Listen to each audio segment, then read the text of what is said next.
Chapter 1. The shrill ring of my phone yanked me out of sleep. Groggy and confused, I blinked at the screen. Linda. Linda was my agent. But wasn't I gone? I was certain I had jumped from the company's rooftop, plunging from the 15th floor to the cold, hard pavement below. A shiver ran down my spine as I remembered the fall. The bone-crushing impact. The searing pain. It felt like every inch of my body had shattered. Yet here I was very much alive, staring at my phone as if nothing had happened. I glanced at the time, trying to make sense of it all. And then it hit me. I had been given a second chance. Somehow I was back in the year before it all went to hell. In my past life, I was young, clueless, and completely taken advantage of. My company had tricked me into signing a ruthless 10-year contract, essentially selling my soul. I worked myself to the bone, always thinking that if I just held on, played by the rules, and made it to the end of the contract, I could finally break free. But I was wrong. Just when I could almost taste freedom, the company had other plans. They sold me off like some cheap commodity to one of their sleazy investors, all to secure funding. I clenched my jaw, feeling the old rage bubble up inside me. I will never forget that night. The humiliation. The way that disgusting man had taken photos of me, naked and vulnerable, and then passed them around like party favors at his drunken gatherings. It didn't take long for those photos to leak online. The internet exploded, accusing me of sleeping my way to the top. The hate, the insults, the constant barrage of online abuse. It became unbearable. So I ended it. I thought that if I just focused on my work, kept my head down, and waited out the contract, things would be okay. But I was nothing more than a pawn to them. A stepping stone for their other artists. Well, now I was back. And this time, I wasn't going to play nice. If they thought they could walk all over me again, they had another thing coming. I'd make their lives hell. My phone buzzed again. Linda was persistent. I'd give her that. I answered, and her voice immediately pierced through the line. Rebecca, what the hell have you been doing? I've been calling for ages. I stayed silent, letting her rant. You've got that reality show, Heart in the Countryside, coming up in a few days. Don't forget what we talked about. Stick to the plan, keep your image in check, play the role, and for the love of God, don't cause any drama. Got it? Sure, I muttered flatly. Then I hung up. With only a year left on my contract, I wasn't going to let these parasites get anything more out of me. They could all go to hell. Chapter 2. Heart in the Countryside was one of those reality shows where celebrities were thrown together to live in a rustic setting for a week. We'd have to cook, clean, and complete tasks to earn money for food. It was supposed to be charming and show our everyday sides. In my past life, I had been cast as the troublemaker. The company had paired me with Carol, one of their darlings, to create a contrast. I was supposed to be the brat, demanding, difficult, and over the top, while Carol was the sweetheart. She'd play the humble, hard-working angel, and my antics would make her look even more virtuous. But not this time. The day before filming, I booked my own flight to the set. No assistance. No first-class treatment. Just me, a suitcase, and a one-way economy ticket. While the other celebrities arrived with their entourages, breezing through VIP lines and lounging in business class, I sat alone in the packed economy cabin, my oversized bag crammed beneath my seat. As I made my way through the airport, I could feel the eyes on me. Fans and paparazzi were everywhere, snapping photos. It didn't take long for the pictures to pop up online. Rebecca's trying way too hard to be relatable. Economy class? Seriously. Look at that massive bag. What's she even carrying in there? She's probably being punished by the company for bullying Carol. I can't stand celebs who act like they're just like us while making millions. I scrolled through the comments, feeling a bitter laugh rise in my throat. People were so quick to judge, so eager to latch onto whatever narrative they thought they saw. And the ones who didn't know any better? They just went along with the crowd, happy to jump on the hate train. I wasn't in the mood to be their punching bag. So I fired back in the comments. Yep, totally faking it. Want to upgrade my seat for me? I won't complain. As for the bag, why do you care? What, are you an FBI or something? Twitter exploded. Apparently, no one expected me to clap back. Within minutes, I was trending. Rebecca fights back. Rebecca flying economy. Rebecca's airport look. She's lost it. Who argues with fans like that? Her outfit's actually kind of cute, though. So unprofessional. A public figure should know better. I replied again. Yeah, I'm so unprofessional, so what? By the time I arrived at the filming location, a picture-perfect village surrounded by rolling green hills, I couldn't care less about the online chatter. The setting was charming. I give them that. Our home for the week was a quaint wooden cabin perched on the edge of a field. I pushed open the door and stepped inside, finding the other celebrities already gathered around the table, chatting. All eyes turned to me. I was the last one to arrive, of course. Carol was the first to speak, her voice dripping with fake sweetness. Rebecca, so glad you could make it. We've all been waiting for you. She was trying to make me look bad, implying I was late, that I didn't care about anyone's time but my own. She even reached out to grab my suitcase, playing the helpful little saint. But I wasn't about to let her touch my things. I held onto it tightly, not budging an inch. I didn't want her filth anywhere near me. In my last life, Carol had sold me out, quite literally. She'd slept with the same disgusting investor who had assaulted me, all for a role in a high-profile drama. And she'd been the one to suggest to the company that sending me to his bed would sweeten the deal. I had been nothing more than a pawn to them, a plaything. Not this time. I brushed past her without a word, dropped my suitcase by the wall, and took a seat at the table. Immediately, the online fandom went wild. Rebecca's attitude is disgusting. How dare she treat our sweet Carol like that? Carol was just trying to help. Chapter 3. Once we'd all gathered, the director suggested we do some quick introductions to get comfortable with each other. Steven went first. As the leader of one of the hottest boy bands in the industry, he was a household name. His talent was undeniable and his fan base? Insanely loyal. You crossed them at your own risk. Next up was Kevin, a seasoned actor with a career spanning decades. His recent role in a hit drama had earned him a Best Supporting Actor award. Then there was Melissa, the industry's resident princess. Her father ran HS Entertainment, so she wasn't here to hustle like the rest of us. For her, this was more of a life experience than a job. That left Carol and me. Carol, the nation's darling with her sweet smile and innocent charm. And me? Well, I'd been branded the troublemaker, the girl you love to hate. For our first task, the producers threw us a curveball: we'd be cooking dinner ourselves, using a wood-burning stove. No modern conveniences, just firewood and elbow grease. We split into 2 groups to get started. Steven and I were assigned to head out to the garden to pick vegetables for the meal. I considered asking Melissa to join us, but before I could say anything, Carol jumped in. Steven, she said, her voice dripping with sweetness, can I join you and Rebecca? She tried to make it sound like she was asking both of us, but her eyes were locked on Steven, practically begging for his approval. It was obvious she didn't care what my answer was. Steven, ever the gentleman, smiled and nodded. Sure, why not? So, the 3 of us headed to the garden. Steven and I got to work right away, picking vegetables. At first, he fumbled a bit, unsure of what to do, so I showed him how to pick the ripe ones.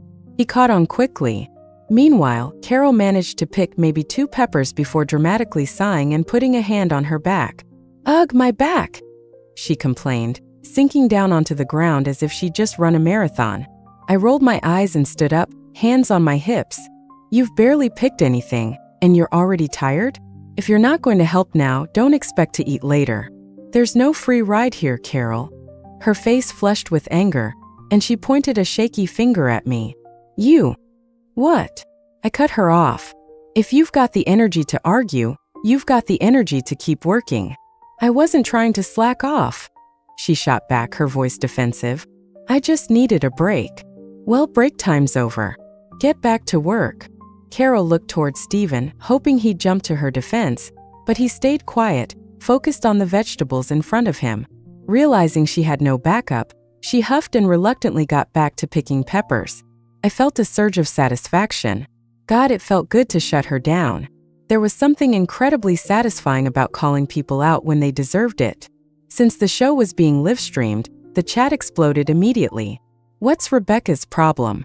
Why is she always picking on Carol? Rebecca's such a drama queen. Can we get her off the show already? Yeah, she's always starting stuff. But honestly, Rebecca's not wrong. Carol was slacking off. Exactly. Carol was totally trying to get out of doing her share. You can say what you want, but Rebecca's kind of a badass. None of us knew what the viewers were saying, of course. By the time we finished picking the vegetables, we headed to the kitchen to start washing up and prepping for dinner. Chapter 4. After what happened earlier, Carol wasn't about to try slacking off again.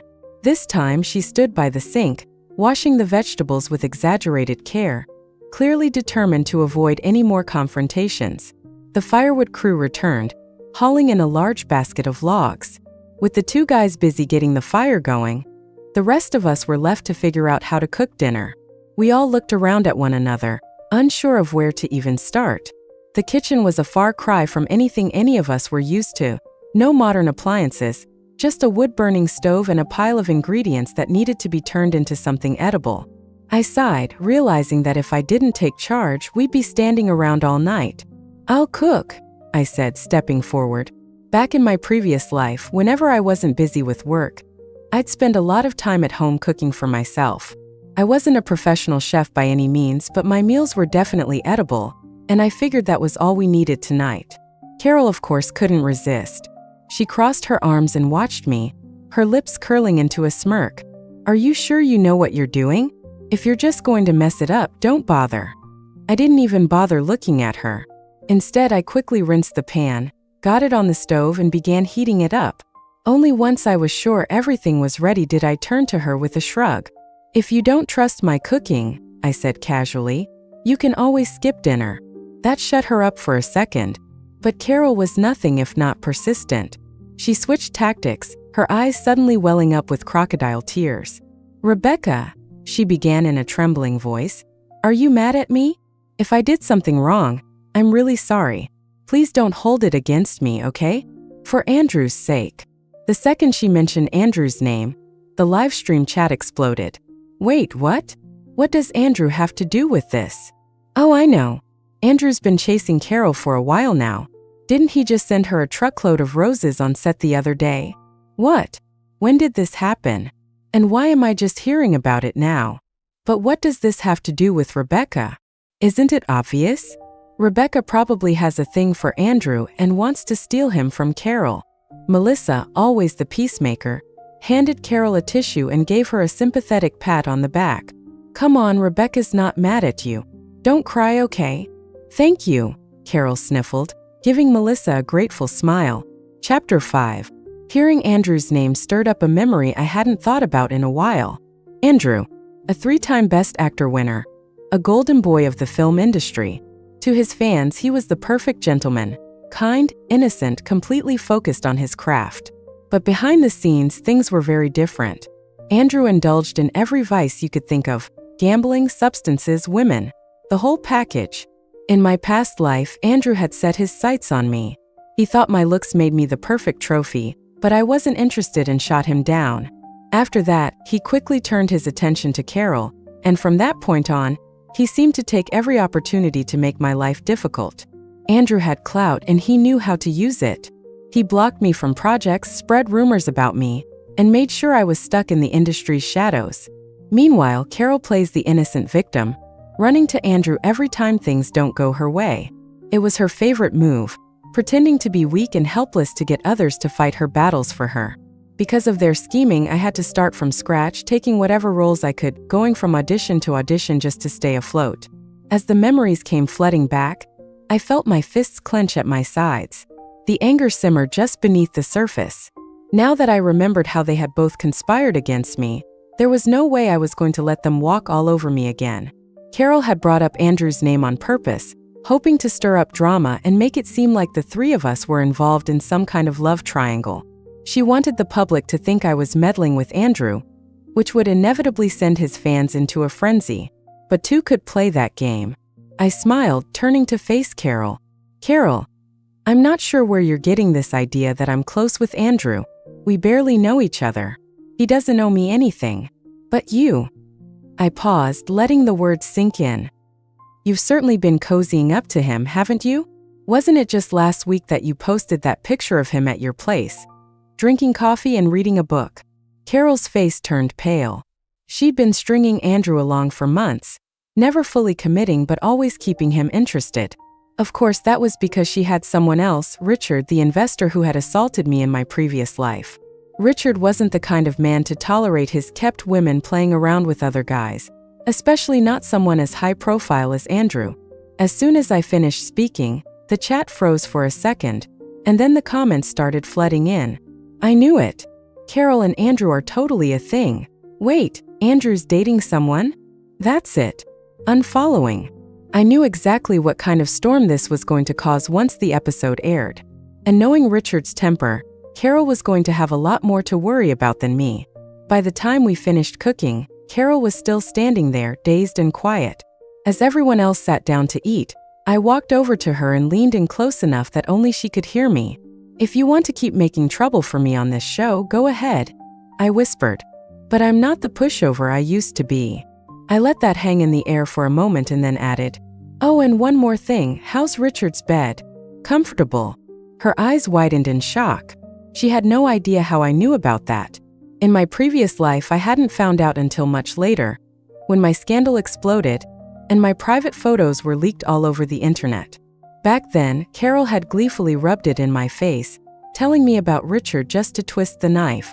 But now I had that information early and I planned to use it. I wasn't going to let her get away with anything this time. For the rest of the week, Carol kept her distance. She didn't dare try any of her usual tricks.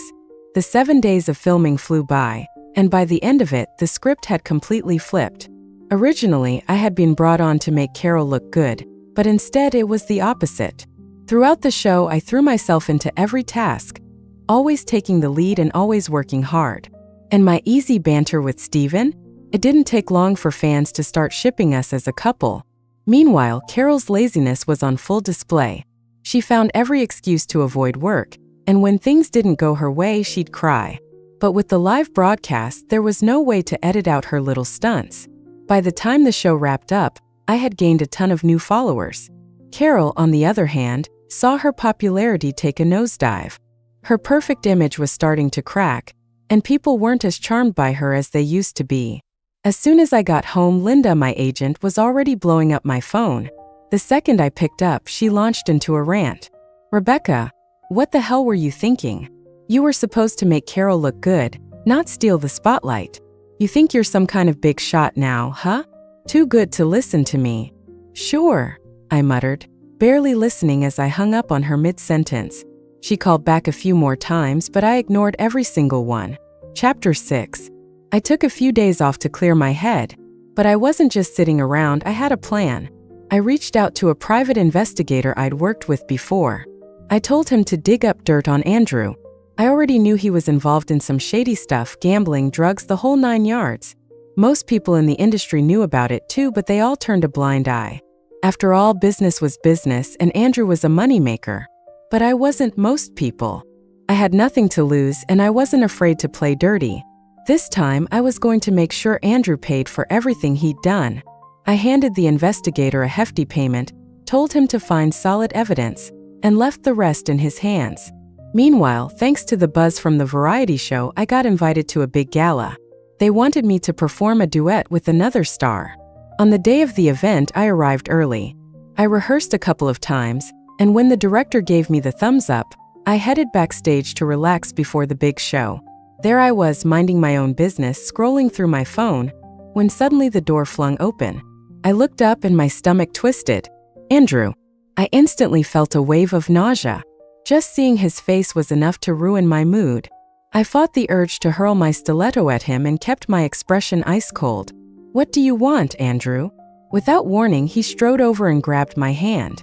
"Rebecca, you like me, don't you?" I yanked my hand back, glaring at him. "Are you out of your mind?" He looked almost desperate, his voice rising. "I saw it. On the show, you were jealous, right? You can't hide it anymore. Unbelievable. Some men need real talent to feel confident, but not Andrew. As long as he could walk upright, he thought the world was at his feet. I'd met delusional people before, but this guy took it to a whole new level. Jealous of you?" I scoffed. "Please. With an ego that big, it's a wonder you don't have your own gravitational pull. I wouldn't be interested in you if you were the last man on earth." I leaned forward, staring at him. "Let me spell it out for you, don't. Like, You. Got it? Now get lost. For a moment, Andrew was speechless. His face went pale. I pointed to the door. Are you leaving or should I? When he didn't move, I rolled my eyes and turned to walk out. But before I could leave, he grabbed my wrist, his grip tightening. I spun around, irritated. Andrew, let go.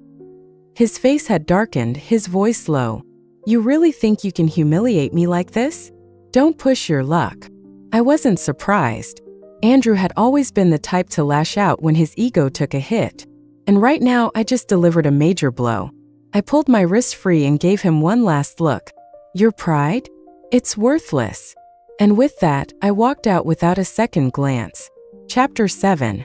I wandered around backstage for a bit, making sure Andrew had left before heading back to my dressing room. But just as I was about to walk in, disaster struck. A young assistant came rushing by and bam! Spilled a full cup of coffee all over me.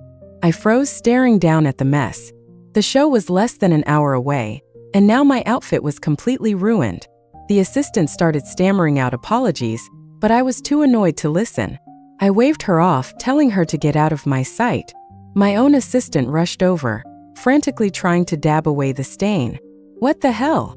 Doesn't everyone know you're not supposed to bring drinks backstage? She glanced at the clock, panic rising in her voice. What are we going to do? There's no time. I sighed. Stop trying to clean it. It's pointless. Don't you see what's going on here? She wasn't just careless. Backstage rules are strict, and yet somehow she managed to carry that cup all the way here without spilling a drop, until she ran into me. This was intentional. I told my assistant to go grab the backup dresses from the car. While she did that, I went straight to the director to explain the situation. After listening to me, the director nodded thoughtfully and then picked one of my remaining dresses. This one will work. Go change. I quickly got dressed and headed back to the waiting area. The performance itself went off without a hitch, but by the time it was over, I was completely drained. I barely made it back to my hotel room before collapsing onto the bed. I woke up hours later to the sound of my phone buzzing. It was Lynn. The second I answered, she started yelling. Rebecca, what the hell are you thinking? First, you stole Carol's spotlight, and now you're trying to hog the center stage at the gala too? If you piss off the director, the company won't bail you out. You'll have to clean up your own mess. I groaned, rubbing my temples. Was she seriously getting worked up over this? I hung up without bothering to respond. Finally, some peace. I sighed and opened Weibo, already dreading what I might see. And sure enough, there I was, right at the top of the trending topics. Hashtag Rebecca changes outfit. Hashtag Rebecca attention seeker. Hashtag Rebecca steals the spotlight. None of the headlines were good. The comments were flooding in, and they weren't pulling any punches. I knew it. Rebecca can't keep her act together for long. I actually liked her on that variety show, but now? Total fake. She changed outfits just to steal attention. Classic attention-seeking move. This is going to blow up in her face. Big mistake. Does she think we're all idiots? Changing outfits just to get noticed? Pathetic. I was still scrolling through the hate when another topic blew up the rankings. Hashtag Rebecca Andrew. It shot to the top and my stomach sank. Curious, I clicked on it. Someone had caught Andrew and me on camera backstage. The video showed me entering my dressing room first, followed by Andrew not long after. He stayed inside for a while. The comments were brutal. She's desperate for attention. Stay away from our Andrew, you fame-hungry nobody. Then, of course, there were the bystanders. Isn't Andrew dating Carol? Yeah, so what's Rebecca doing with him? She's clearly trying to break them up. Homewrecker. Just like that, another trending topic shot up the list. Hashtag Rebecca ruins Andrew and Carol. Perfect. Just what I needed, another scandal to deal with. Chapter 8. As soon as I saw the storm brewing online, I knew I had to say something. I quickly typed out a post to set the record straight. Rebecca, I need to clear a few things up. Just minutes before going on stage, an assistant accidentally spilled coffee all over my dress, so I had no choice but to change. This wasn't some attention-seeking stunt or an attempt to steal the spotlight, as some are claiming. Also, for the record, there's nothing going on between me and Andrew. I hit post, and within seconds, the comments started flooding in. We believe you, Rebecca. No way this happened backstage. Food and drinks aren't even allowed. She's just trying to cover up her desperate stunt for attention. Stay away from our Andrew. A few loyal fans stood up for me, but the majority? Pure venom. My post didn't calm the waters at all. In fact, it only seemed to make things worse, sparking yet another round of nasty comments. Honestly, this whole thing could have been resolved so easily. All it would have taken was a simple statement from the production team confirming that the director had approved my outfit change. Or even better, Andrew could have stepped up and said a few words to squash the rumors about us. But no, neither of them bothered. I sighed in frustration, scrolling through my phone until I found the ace I'd been holding onto. With a quick tap, I uploaded the video. It was the security footage I'd had my assistant pull right after the coffee incident. The whole thing was caught on camera, every second of that assistant spilling coffee on me. As soon as the footage went live, the hate started to ease up. But, of course, there were still a few conspiracy theorists who insisted I'd orchestrated the whole thing just to change my outfit and grab attention. Meanwhile, Andrew's fans wouldn't let up. They flooded every single one of my posts with insults and my private messages. They were a dumpster fire of threats and curses, too vile to even look at. All right then. If they were going to push me, I was ready to push back. I uploaded one more thing. An audio recording from that dressing room conversation with Andrew. The moment the recording hit the internet, the narrative flipped. Andrew's fans? Silent. Stunned. Wait, so Rebecca didn't go after Andrew? I was wrong. I'm so sorry, Rebecca. Why hasn't Andrew said anything? He's letting her take all the heat. I'm disappointed. Andrew should have cleared this up by now. Unfollowing him. This is not the Andrew I thought I knew. As I watched the tide of public opinion turn, I decided it was time for the final blow. I contacted a media outlet and gave them the go-ahead to release the real dirt on Andrew. The proof I'd been sitting on for weeks. Breaking. The real Andrew exposed. This was the evidence my private investigator had dug up. A detailed account of Andrew's gambling, drug use, and involvement with prostitutes. It was concrete, undeniable, and damning. The moment the news broke, it hit the internet like a bomb. The story shot straight to the top of the trending topics, complete with a bright red explosive tag. #Andrew drug use. #Andrew scandal. #Andrew prostitution. #Andrew gambling. One after another, the headlines stacked up. Andrew was everywhere. At first, his fans refused to believe it. They convinced themselves it was just a smear campaign, a baseless rumor. But then the hard evidence started rolling out, and reality hit them like a ton of bricks. They realized the truth. Their idol wasn't who they thought he was. As the story spread, the police made it official. They posted a statement confirming that Andrew had been arrested. The news was everywhere. Andrew's biggest fan accounts started crumbling. Some of them even posted long, emotional essays condemning him for lying to everyone who had supported him. And then, finally, the gala director decided to make an appearance long after the damage had been done. He posted a weak apology, confirming that yes, my dress had been ruined, and yes, he'd given me permission to change. Chapter 9. With Andrew out of the picture, opportunities started pouring in. A whole slew of projects that used to be locked down by his influence were now up for grabs. I found myself sifting through a mountain of scripts. After some careful consideration, I picked a supporting role. It wasn't the lead, but it was the best character in the bunch, and the production had a solid budget, definitely the smartest choice. Before long, I was fully immersed in filming, focused, and determined to make the most of this opportunity. But halfway through the shoot, Carol showed up. She had somehow managed to snag the second female lead, replacing the original actress. This meant a bunch of scenes had to be res-hot, which threw the entire production into chaos. The moment she arrived, Carol made a beeline for me, her attitude reeking of entitlement. "You really think landing this role makes you hot stuff?" she scoffed. "You're still nothing. Just a second-rate actress playing back up to me." I couldn't help but laugh. Did she really think I clawed my way to this role out of desperation? "What's so funny?" she snapped, clearly not expecting my reaction. "I just find it hilarious how you've managed to turn sleeping your way to the top into some kind of art form," I said, my voice dripping with sarcasm. Her expression soured instantly. She was furious but trying to keep her cool. You jealous, huh? You wish you could be me, she hissed, her voice low but venomous. I just smiled. Jealous? Hardly. I mean, I actually got this role on merit. Not everyone has to suck someone's. You know what, to get cast. I turned to walk away, but not before giving her a final look. Enjoy your time at the top, Carol. Just don't forget how you got there. She stood there, speechless, her eyes burning with hatred as I walked off. Of course, she hated me. We'd both started our careers around the same time, but I had always been the one getting attention. I was prettier and more talented, and the fans loved to remind her of it. They'd compare us constantly, with her always coming out as the budget version of me. After I signed with a top agency, my career seemed to take off. But what people didn't know was that the agency wasn't exactly the fairy tale everyone thought it was. Behind the scenes, it was more like a Shark Tank. Still, to the outside world, it looked like I was living the dream, landing lead roles in smaller dramas and solid supporting roles in bigger productions.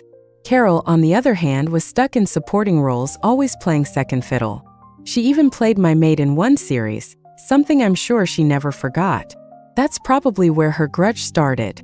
She saw me as the competition she could never beat. Even when my career hit a rough patch, when my agency started sidelining me, and my reputation took a nosedive, she never let up. As she started gaining more attention, she took every chance to step on me like it was some kind of personal victory. I sighed thinking about it all. Once this film wraps up, my contract with the agency will be almost over. And with it, the storm that's been brewing will finally hit. I need to start preparing. Chapter 10. Thanks to Carol crashing the production, the filming schedule got completely derailed. We had to reshoot so many scenes, extending the shoot by at least a month. The crew wasn't happy, but no one dared say anything. After all, Carol had some serious backing behind her. What surprised me, though, was how this was all playing out. Just a few weeks ago, the tabloids were buzzing with rumors about her and Andrew. Yet here she was, still holding on to her sugar daddy, Richard. How had she managed to keep both guys in line without either of them catching on? Chapter 11. The crew wrapped up filming, and that night we all headed to the wrap party to celebrate. Linda showed up, of course. She stuck close to me the entire evening, playing the role of the attentive manager, even dragging me over to toast with the producers and directors. For once, she looked the part, like she was actually doing her job. But once the party wound down, she pulled me aside and led me to her car. I went along curious to see where this was going. And as expected, the moment we were alone, she cut straight to business. "Rebecca, you're coming with me to a dinner tomorrow night," she said, her voice dripping with false warmth. "It's important. Lots of investors and directors will be there. It'll open doors for you, get you the right kinds of roles." I raised an eyebrow and smiled, letting her words hang in the air for a moment. "Linda, if I'm not mistaken, I've only got about a month left on my contract, right? Any word on when that termination agreement will be ready?" Her smile froze and her face darkened. "What are you implying? You're thinking of breaking the contract?" I kept my tone light, but my meaning was clear. "Breaking the contract? No, I'm just not renewing it." She gave me a once-over, her eyes narrowing. "Oh, so you've gotten a bit of attention, and now you think you're too good for us? The company's done nothing but support you, and now you want to run off after finally making a name for yourself." I couldn't help but laugh. "Support me? Linda, let's be real. You and the company did nothing but hold me back for years. Where were you when I was schlepping from audition to audition, script in hand, hoping for a shot? You half buried me. Now you want to act like you've been in my corner all along? I've been stuck in this contract for 10 years, and when it's up, I'm gone." Her face twisted with anger. "Oh, you think you're so clever now? Fine. But until that contract expires, you're still under my thumb. And tomorrow night, you're going to that dinner whether you like it or not." I knew exactly what kind of dinner she was talking about, and I knew there was no getting around it. Once you've cast the line, you've got to reel it in. Chapter 12. I chose a bright dress specifically for the dinner party. As soon as I stepped into the private room, all eyes turned to me, especially Richard, who was leering at me, his hand rubbing his chin. Perfect. This was exactly the reaction I wanted. Linda guided me to a seat next to Richard. I smiled at him. "Good evening, Mr. Richard." Richard chuckled, his laugh as oily as his gaze. "I've heard about you, Rebecca, right? I nodded, maintaining my smile. After a few rounds of drinks, everyone was starting to get a bit tipsy. I was feeling the effects too, but I wasn't drunk. During this time, Richard kept pushing drinks on me. Linda, meanwhile, kept whispering in my ear to behave. I excused myself to the restroom. I touched up my makeup, adding a bit more blush to give myself a slightly flushed look. When I returned to my seat, it didn't take long before I felt a hand on my thigh. It started to move up, but I grabbed it firmly. Richard looked surprised. I turned to him with a smile. "Mr. Richard, isn't this a bit inappropriate?" He laughed, leaning in closer. "Then let's go somewhere more private." Suppressing my disgust, I nodded. Richard led me out of the private room. As we left, the others gave us knowing, sleazy looks, while Linda beamed with satisfaction. Richard wanted to take me upstairs to a room in the same hotel, but I refused. "No, Mr. Richard, there are too many eyes here. I can't relax." I tugged playfully at his tie. Richard's face lit up with a lecherous grin. I suggested we go to another nearby hotel where I had already booked a room, promising him some special surprises. Richard, thinking I had prepared something exciting, eagerly agreed. I led him to the hotel I had booked. As soon as we entered the room, Richard lunged at me like a monkey in heat. I pushed him away and he looked annoyed. "Get undressed first, Mr. Richard. I'll get ready in the bathroom." Richard let go of me and started stripping. I went into the bathroom, pulled out my phone and sent a message. Richard lay naked on the bed, waiting for me. Before he knew it, a group of men in black burst into the room, cameras rolling. Richard was shocked, grabbing a nearby blanket to cover himself, shouting, "What the hell are you doing? Get out!" I stepped out of the bathroom and nodded to the leader of the group. The men grabbed Richard and started beating him. He crawled around on the floor, at first cursing me, then begging for mercy. When they were done, he was left bruised and battered on the floor. These men were hired by me, stationed in the next room. I had specifically requested strong fighters, just in case Richard tried to escape. I walked over to Richard, who glared at me with hatred. "You bitch! How dare you have me beaten? Do you know who I am? When I get out of here, I'll..." Before he could finish, another round of punches and kicks rained down on him. Richard curled up, begging for mercy. I crouched down, looking at his swollen, tear-streaked face. A wave of satisfaction washed over me. Seeing this scumbag so pathetic, I finally felt a sense of relief.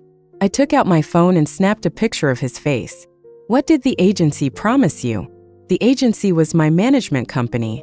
Richard's eyes darted around, his neck stiff. "What promise? What are you talking about?" I sighed and stood up. "You don't want to cooperate? Fine." I signaled to the men, and they resumed beating him. Eventually, Richard sobbed, "I'll talk. I'll talk." I waved my hand and they stopped. "The agency promised me actresses in exchange for investment." Kicked him. "Details. I want details." They said they'd send me a few actresses, models, whatever I wanted every month. "Where?" "To my bed." "How many so far?" "Just one." They said it was a free trial to show their sincerity. "It was that girl from your company, Carol." "Carol?" "Yes, Carol." I looked at him with disgust. He seemed provoked by my stare and started to struggle. "It was consensual. Carol's a slut. She was eager to get into my bed. I gave her so many resources." After hearing this, I slapped him several times, repaying the humiliation from my past life. I added fuel to the fire. "Did you know Carol is Linda's favorite? Linda and I planned this together." "Who told you to touch Carol?" "She's Linda's precious." Before leaving, I threatened him. If he ever tried to retaliate, I'd release the video online and let him face legal consequences. Chapter 13. When I got home, I made multiple backups of the video, storing them in various places around my house. Then I relaxed, spending my days reading and studying. The phone rang and I didn't need to look to know who it was. Linda. After I had Richard beaten, I heard that the agency's investment deal fell through. Not only did Richard pull out, but all companies associated with him were also instructed not to invest in the agency. The agency's CEO was furious, not understanding why the deal had suddenly collapsed. All they knew was that Linda had handled it, so she took the brunt of the blame. Linda was scolded harshly and almost fired. In the end, she was demoted several levels but kept her job due to her long tenure. I figured Linda was livid. After all, the deal fell apart right after the dinner party, so she naturally suspected me. Sure enough, as soon as I answered, Linda's furious voice exploded in my ear. "Rebecca, what did you do? Why did Mr. Richard suddenly pull out? Do you know how much the company lost? What the hell did you do?" I rubbed my ear, annoyed. Yes, I did it. I had Richard beaten up. Linda was stunned for a moment, then started yelling again. "You bitch. I told you to entertain him. How dare you have him beaten? What's wrong with beating a scumbag? I wanted to beat you too, but I held back because you're a woman. Who told you to try to send me to his bed? You give me trash, I return the favor. Isn't that fair? I was doing you a favor by sending you to Richard. Do you know how many resources he could have given you? You need to come to the office and explain this to the CEO. You'll face the consequences." "Not today. Maybe in a couple of days.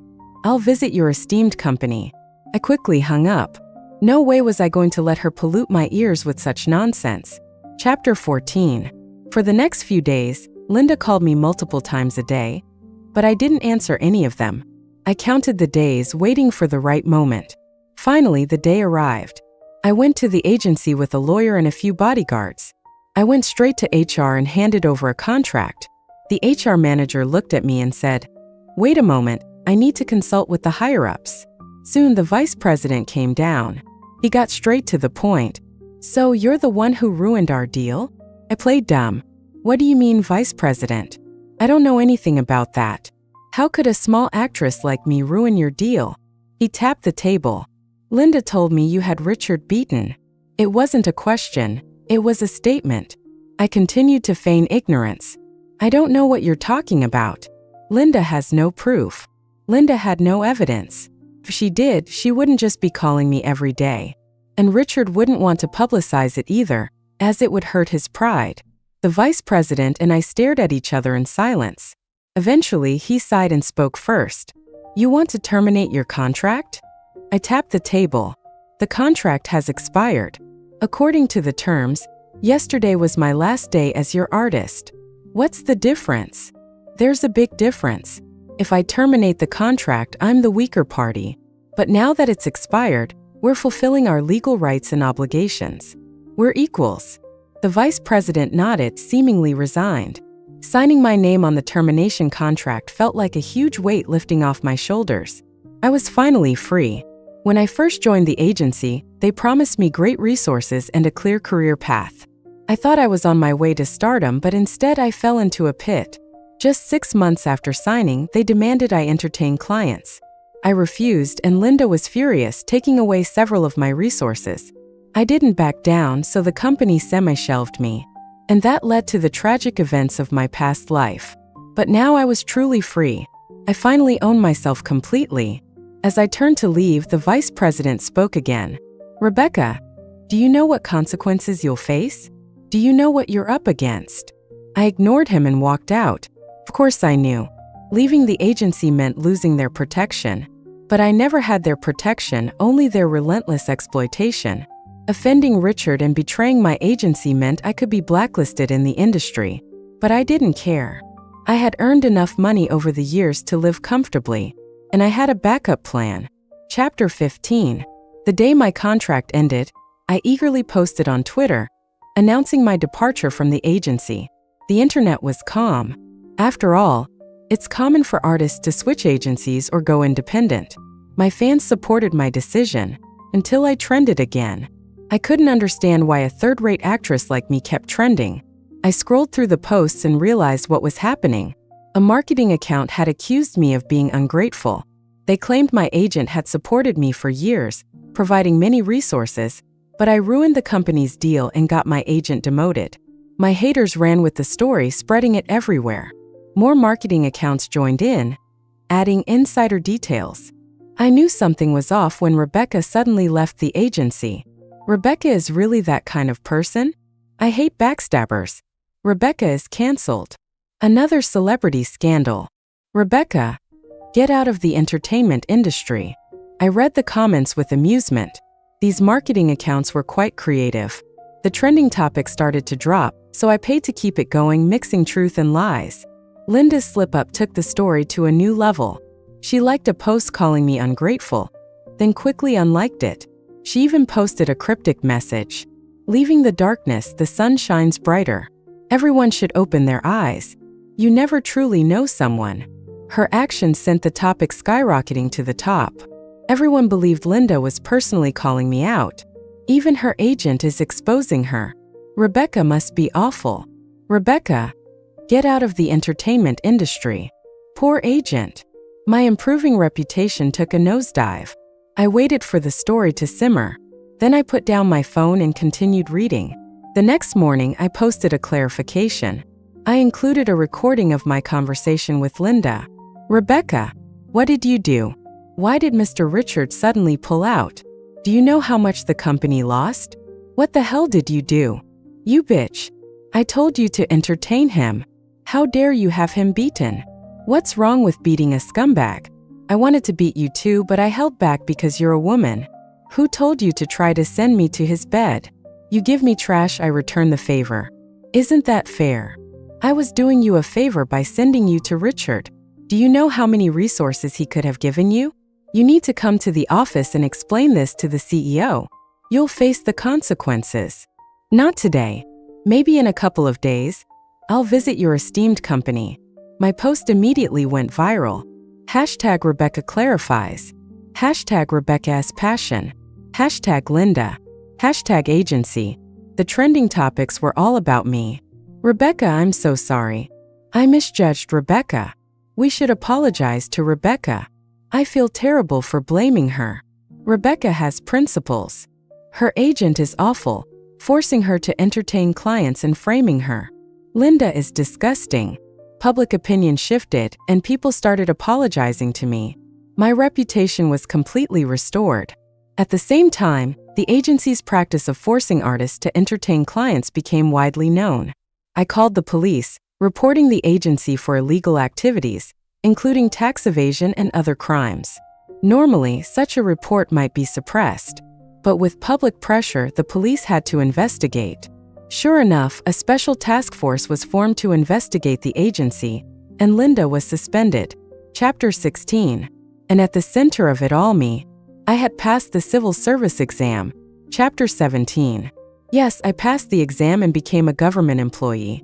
Right after my rebirth, I started preparing for the exam. After 2 lifetimes in the entertainment industry, I was exhausted.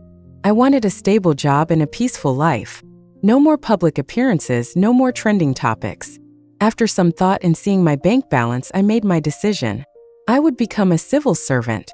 Chapter 18. Before starting my new job, I announced my retirement from the entertainment industry. I informed the industry first, canceling all my engagements. Then I recorded a vlog to announce my decision, thanking my fans for their support. The internet exploded. Fans begged me to stay, expressing their sadness. Even casual followers felt it was a loss. My haters were stunned. Did we force Rebecca to retire? I feel so guilty. Rebecca, don't go. Rebecca, please stay. They even trended hashtag Rebecca, please stay. But I was determined to leave, though I promised to share occasional updates on social media. Chapter 19. On my first day at work, my colleagues were shocked. But they quickly warmed up to me, finding me polite and down to earth. Soon we were getting along great.